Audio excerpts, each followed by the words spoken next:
ഇപ്പൊ ഇന്നലെ ഒരു അമ്പലപ്പറമ്പിൽ ഒരു അടിയുണ്ടായ വിഷയം നമ്മൾ സംസാരിച്ചിരുന്നത്. ഒരു കിരൺ എന്ന് പറഞ്ഞ ഒരു കൊടിസുനിയെ പോലുള്ള ഒരു പോലീസുകാരൻ പിന്നെ അവിടെ ഒരു DJ പാർട്ടി നടത്തിക്കൊണ്ടിരിക്കുന്നത്, അതായത് ഒരു വാഹനം ഉണ്ടായിരുന്നു. അപ്പോൾ അത് പിടിച്ചെടുക്കാനും അതവിടെ ഓവറായിട്ട് ശബ്ദം ഉണ്ടാക്കുന്നതും അവിടെ അന്തരീക്ഷ മലിനീകരണം ഉണ്ടാക്കുന്നതൊക്കെ പറഞ്ഞ് വലിയ പ്രശ്നം ഉണ്ടാക്കി. അവിടെ ഒരു സ്ത്രീയെ പിന്നെ അടിച്ച് അവശയാക്കി.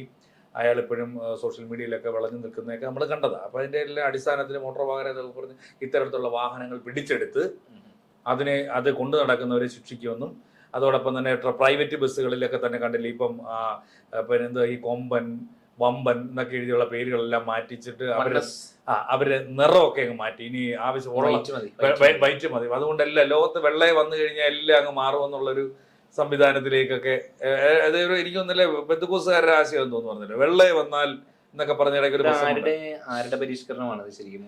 ആരുടെ പരിഷ്കരണം നടത്തിയാലും ദീർഘവീക്ഷണമില്ലാത്ത, അതായത് ഒന്നാലോചന കേരളത്തിന് ഞാനൊന്ന് പറയാനത് കേരളത്തിന്റെ ഒരു പ്രധാന 600 കിലോമീറ്റർ ദൂരപരിധിയുള്ളൂ. അതായത് പാറശാല മുതൽ കാസർഗോഡ് വരെ എങ്ങനെ നിട്ട് നോക്കിയാലും ഇതിന്റെ വീതി എന്ന് പറയുന്നത് ഈ അറബിക്കടൽ മുതൽ വെസ്റ്റേൺ ഗാർഡ് വരെ അളന്ന് നോക്കിയാൽ 100 കിലോമീറ്റർ എങ്ങും ഇല്ല വീതി.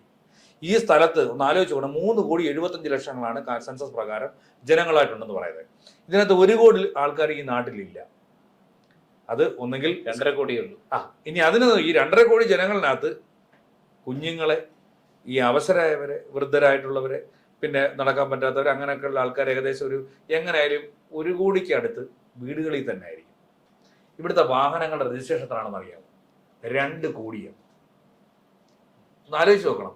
അപ്പൊ 1 കോടി ജനങ്ങൾക്ക് യാത്ര ചെയ്യാൻ വേണ്ടി 2 കോടിയിൽ പരം വാഹനങ്ങൾ ഇവിടെ അതിന്റെ രജിസ്ട്രേഷൻ പൂർത്തിയാക്കിയിട്ടുണ്ട്. അതിന്റെ കുഴപ്പം എന്താണെന്ന് വെച്ച് കഴിഞ്ഞാൽ നമ്മൾ ഈ പറയുന്ന പോലെ നമ്മുടെ പബ്ലിക് ട്രാൻസ്പോർട്ട് സിസ്റ്റം, അതിനെപ്പറ്റി ഞാൻ പറയേണ്ടതില്ലല്ലോ. ഈ പബ്ലിക് ട്രാൻസ്പോർട്ട് സിസ്റ്റം തരിപ്പണമാണല്ലോ. അല്ല അപ്പൊ ദീർഘവീക്ഷണം ഇല്ലാത്ത ആർക്കാ? ഗവൺമെന്റ് മാത്രമല്ല, ഈ ഭയങ്കരമായിട്ട് ഞങ്ങൾ പഠിച്ച് ഞങ്ങൾ PSC എഴുതി, അല്ലെങ്കിൽ ഞങ്ങൾ IAS എഴുതി, അല്ലെങ്കിൽ ഞങ്ങൾ IPS കാരായിട്ടൊക്കെ പോയിരിക്കുന്നവർക്ക് ദീർഘവീക്ഷണം ഇല്ലാത്തതുകൊണ്ടല്ലേ സംഭവിക്കുന്നത്. അവരല്ലേ ഈ ഭരണചക്രം തിരിക്കുന്നത്.